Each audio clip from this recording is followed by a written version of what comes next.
ત્યાં આવ્યો તું અમને શું દેતો તો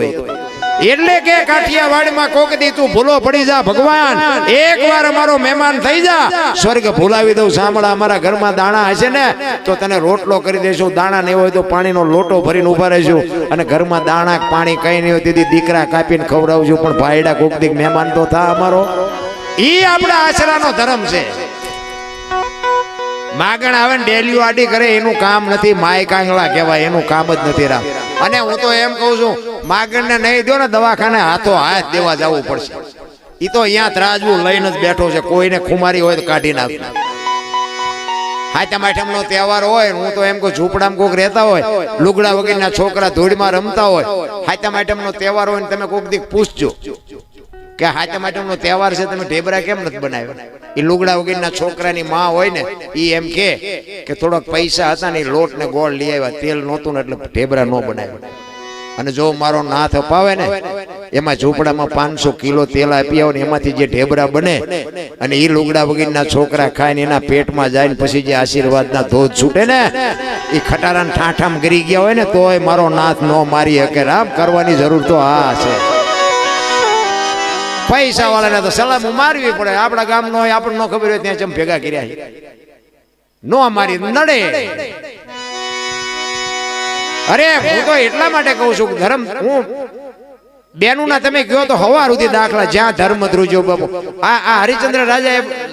તારામતીને વેચી નાખ્યા એને કીધું હોત કે મારા બાપાએ શું વેચવા આપી છે તો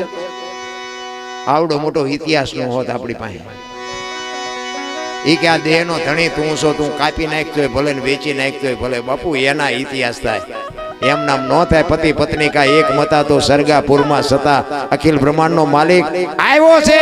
અખતરા કરવા જલાની ઝૂંપડી આવ્યો ને ઈ જોડીને ઝંડો મૂકીને ગયો હજી આજની તારીખમાં આવ્યો નથી આજે વીરપુરમાં જાઓ તો ઈ જોડીને ઝંડો પીડ્યો છે તમારે જોવું હોય તો દર્શન કરી આવજો અખિલ બ્રહ્માંડ ના માલિકે હાથો હાથ વીરબાઈ ને આપ્યો છે આપણે એક આવડું મોટું ઘર લઈને બેઠા અને માગણ ને રોટલો નો દઈએ અરે ભિખાર કહેવાય આપણો મન ગયો આપણા ગયડા પાસે કાંઈ નહોતું પણ ભૂખ્યાના મોઢા નથી જોયા તઈ આપણે અત્યારે હિલોળા કરીએ છીએ ભલા મને એટલે સવારામ કહે છે દેહની માલિકો તમને તમારો અનુભવ થાય ને મીરાએ કીધું આત્માને ઓળખ્યા વિના લક્ષ 84 નહીં મટે તમારી ભ્રમણા ભાંગ્યા વિના ભવના ફેરા નહીં મટે ઈ અંદરથી જ્યારે નક્કી થાય ને તારે જ તમને બધી આ વાત વગર કીધે વાતો મગજમાં ઉતરવા માંડે એટલે સવારામ કહે છે પછમ ખડકી માં જાગીને જોયું જળહળ જળકે છે જો ચંદ્રભાણ જા ઉલટીને આવે તું તો ગગન મંડળ માં ચડી ગો ગગન મંડળ બાપુ મહાપુરુષો આને કહે છે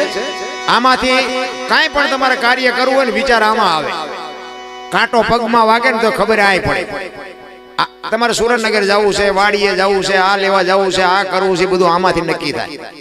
આ સાંડલા શું કામ કરે લ્યો વાહમ કરે તો ન હાલે કપાળમાં સાંડલા કરે ગાલે કરે તો હાલે ન હાલે આખા શરીરમાં સાંડલા અહીંયા સાંડલા કર્યું તારે કંઈક તો નક્કી કર્યું હોય છે ને આખા શરીરનું સબસ્ટેશન આયા છે આ છે ને આ દેખાય છે ને આંખું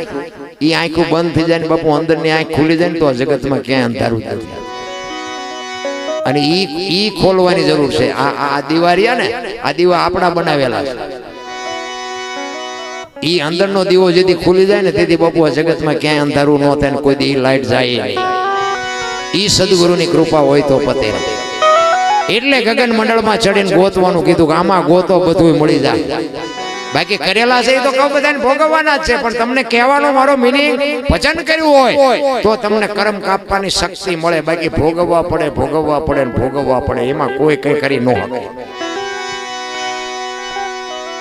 એક ફ્રૂટની લારી આમ પડી હતી ને ભાઈ આમ હાલો જતો ફ્રૂટની લારી રેટી પડી તે ભાઈ વાત ઉપર ધ્યાન આપજો આપણે ભજન તો એક જ પૂરું કરવું છે ત્યાં સુધી થોડીક વાતો જ કરી છે અને મને ખબર છે કે વાતો જ દોણામ જાય છે ઓલું બધું જાય છે ઉપર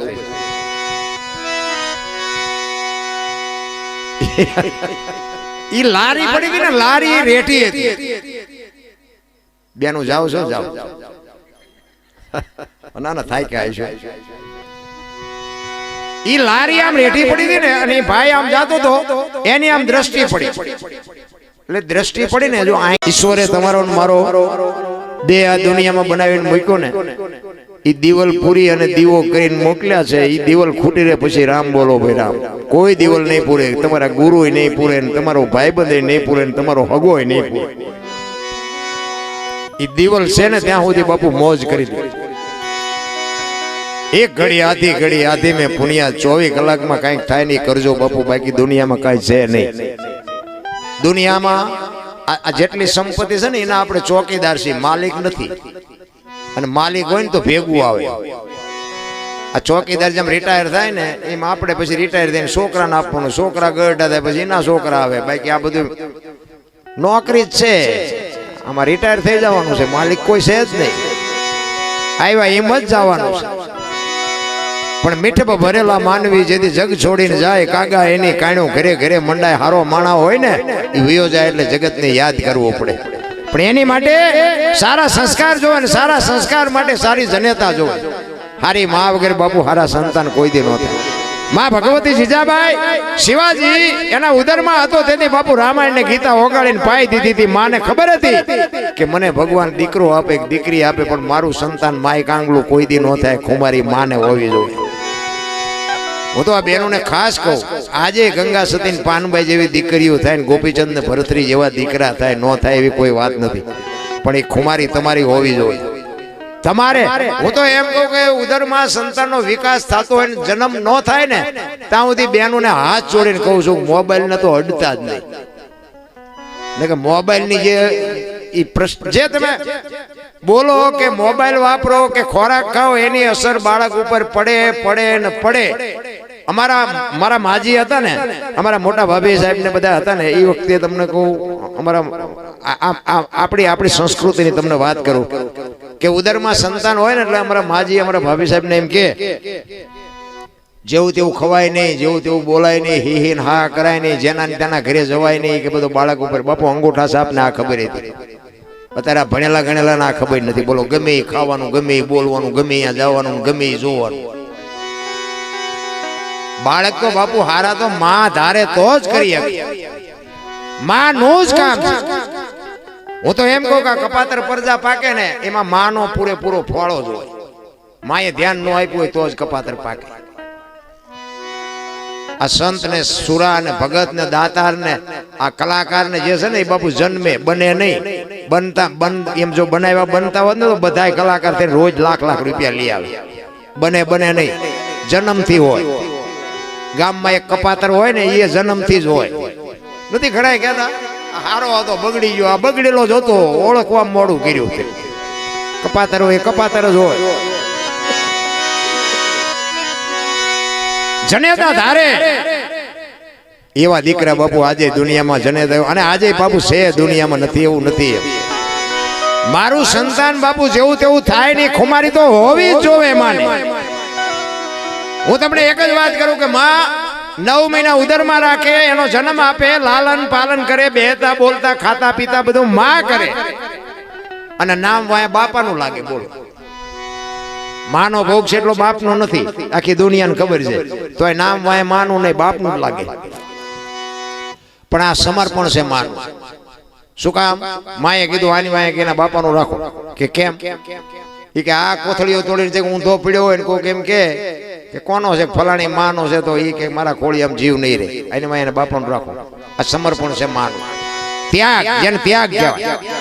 હારા દીકરા છે ને એની વાય માનું લાગે. નો ખબર હોય તો કહી દો. હનુમાનજી કોનો, અંજનીનો, કર્ણ કોનો, કુંતીનો, ભીષ્મ કોનો, ગંગાનો, શિવાજી કોનો, જીજાબાઈનો, ગાંધીજી કોનો, પુતળીબાઈનો. હારા માના, બગડેલા બાપાના. માં બધે ઉપર બેઠી. ધજામ જાઓ, આરાસુર જાઓ, ચોટીલા જાઓ, પાવાગઢ જાઓ, બધે માં ઉપર બેઠી. શું કામ? મારા સંતાનની નજર રહે. બાપા બધા ભોંયરામાં છે, તંબકેશ્વર ને રફાળેશ્વર ને ભોંયરેશ્વર ને રિયારિયા સલમો દાબે. માન બાપમાં ધરતી ને આસમાન, માં તો માં છે. ભલામણ હું તો એમ કહું, તમે ઘરેથી બહાર જાઓ ને એક માને પગે લાગીને જાઓ ને, આખી દુનિયામાં જો ક્યાંય પગે લાગવું પડે તો મારી સાતીમાં ડામ દઈ દઉં. ભલામણ માં જેવું પાત્ર બાપુ અદ્ભુત પાત્ર છે. હું આ બેનુને ક્યારેક હું વાત કરું ને, હું હાથ જોડીને કરું છું એટલા માટે કે બેનો તમે જો આ ફેશનમાં ને મર્યાદા મૂકી દેશો ને તો હવે દુનિયાનું ખતમ થઈ જાય, કાંઈ રહેશે જ નહીં. જો હજી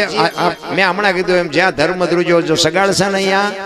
અખિલ બ્રહ્માંડ નો માલિક આવ્યો ને વાત લાંબી છે ટૂંકામાં કહું એ દીકરો કપાયો ને પછી કે તમે વાંજ્યા થઈ ગયા હવે તમે તમારા ઘરનું મારે ખાવું નથી ઈ તેદી સગાડશા ભાંગીને ભૂકો થઈ ગયા હતા ને ચંગાવતી લગામાં હાથમાં લીધી હતી તમે બેહી જાઓ હું બાવાને સંભાળી લઈ રણચંડી જેદી બને આ દીકરી તેદી બાપુ આ દુનિયામાં હું તો એમ કહું તમારા ઘરમાં તમારી પત્ની હોય ને એ એક આબરૂ ને લઈને પડી હોય બાકી તમે એમ માનતા કે હું ધણી છું એ ધારે ને કે તારું પાણી નથી ભરવું બાપુ કટકા કરી નાખો તોય ન ભરે ઈ માવતર ની આબરૂ એને આડી આવતી હોય નકર તમને ગામમાં 100 ગ્રામ હળદર નો દે હોય ને આખી દીકરી દઈ દીધી હોય ખરેખર એક શક્તિ છે એક લખવું હોય તો લખી લેજો તમે 2 દી બહાર ગામ જાવ ને તમને તરત ઘર સાંભળે અને જે ગામનું પાથર કોઈ દી ન જોયું હોય એનો બાપ જેથી લગ્ન કરે તેથી હરફ કાંચડી ઉતારીને વહી જાય કે હવે આ ઘર મારું નથી દીકરી કહીએ કે પારકા પોતાના કરે અને પોતાના હોય ને પારકા કરી નાખે એને દીકરી કહેવાય હું તો એમ કહું છું કે આપણી દીકરી કોકના ઘરે છે ને કોકની આપણા ઘરે છે સાચવજો જો જિંદગીમાં હરખી રીતે જીવવું હોય તો એની ધા લાગી જાય ને તોય બાપુ પેટી પૂરી થઈ જાય દીકરીનું પાત્ર બાપુ અદ્ભુત પાત્ર છે માં તો માં છે એક વખત માં બોલો ને મોઢું ભરાઈ જાય બાપા બોલો તો મોઢું બંધ થઈ જાય સગાલ સાના અહીંયા ઈ દીકરો કપાયો ને ઈ અખિલ બ્રહ્માંડ નો માલિક કે છે હવે મારે ખાવું નથી તેથી બાપુ ચંગાવતીએ કીધું કે તમે બેહી જાઓ હવે ઈ બાવાનું હું સંભાળી લઈશ બાપુ આમ હાલતા થયા ને ખડકી આડી કરી બાપુ ઈ જોગ માયા વાળ છૂટા મૂકી હણકો કાઢી હાથમાં કટાર લીધી નામ ડેલી આડી કરી હે બાપુ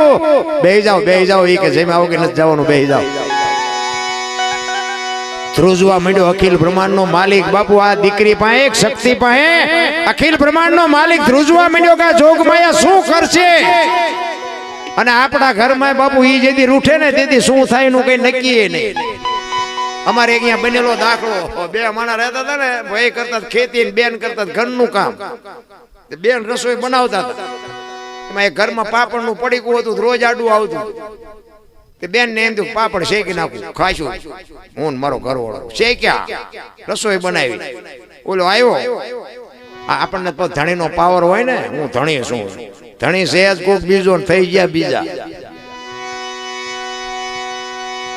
રસોઈ બનાવી ઓલો ઘરે આવ્યો ને એટલે પીરસી રસોઈ બધી પાપડ મૂકી હવે જો સાનો માનો ખાઈ લેતો તો વાંધો નહીં પણ વંટોળિયા જ પાછા આપણે ચડાવી ઈ કે આ પાપડ ભાંગી દે એની વહુ ને એની વહુએ કીધું કે ભગવાને તમને હાથ નથી આપ્યા ઈ કે તું મારી વહુ છું હું કહું એમ તાર કરવું ઈ કે વહુ છું એમાં મેં ચા ના પાડી કે પણ તમને ભગવાને હાથ નથી આપ્યા કે તમને ભાંગી ઈ કે ભાંગી દેવાનો છે કે નથી ભાંગી દેવાનો હવે આપણા બૈરાને આપણને ઓળખતા હોય મેળ હોય ભાંગી ન હોય ભાંગી દે ઈ કે સાના મને ખાઈ લો ઘરમાં નકામું ખોટો વંટોળિયો ચડાવો જોરિયા આ હમણાં ઓલું વાવાઝોડું આવ્યું ને એ કલાક 2 કલાક રીવા ઘરમાંથી જે ઊભા થાય ને એ તો ઓલવાતા જ નથી જેટલાયના ઠેકાણા હળગે હજી ઈ કે ભાંગી દેવાનો છે કે નથી ભાંગી દેવાનો ઈ કે નથી ભાંગી દેવાનો પાપડ નો ભાંગ્યો ઘર ભાંગી ગયો એ રખડે બે નોખા હવે કે સમાધાન કરાવો ને હવે પાપડ નો ભાંગે તમારથી બૈરા રે હવે આ ઘરમાંથી વંટોળિયા નો ચડાવ્યા કહેવાય તમે જોવો તો આમ બુસ્કોટ કંપે નાખ્યો હોય રિયા રાડ્યું પડતો રોટલા મોડું જેવું મારી નાખી હવે ભાઈ કરતો હોય આ માન મેળ પડ્યો છે પછી શું કરે દીકરીઓ બિચારી હારા માવતરની દીકરી હોય કેરોસીન સાટે આપઘાત કરે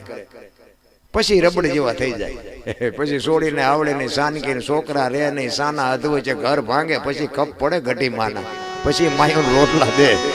તા સુધી નો દે અરે હાચવો મારા રામ હાચવો આપણા ઘરનું જે બૈરું છે ને એ બાપુ તમે બૈરું કરો છો એ લક્ષ્મી છે આપણી છે ને ખરેખર કુળદેવી ઈ છે તો જ ઓલી કુળદેવી રાજી થાય છે કુળ વધારે આ કુળ વધારે પણ એને હાચવો ને તો ઓલી કઈક દયા કરે તો કુળ વધે ઈ ચંગાવતી બાપુ આખા અખિલ બ્રહ્માંડ ના માલિક ને આડી ફરીને કહે છે કે બાપુ બેહી જાઓ તમારે બીજો દીકરો જોઈ છે ને તેથી એક સાધુના વેશમાં અખિલ બ્રહ્માંડ નો માલિક હતો ને તેથી આ મા ભગવતી ચંગાવતી કહે છે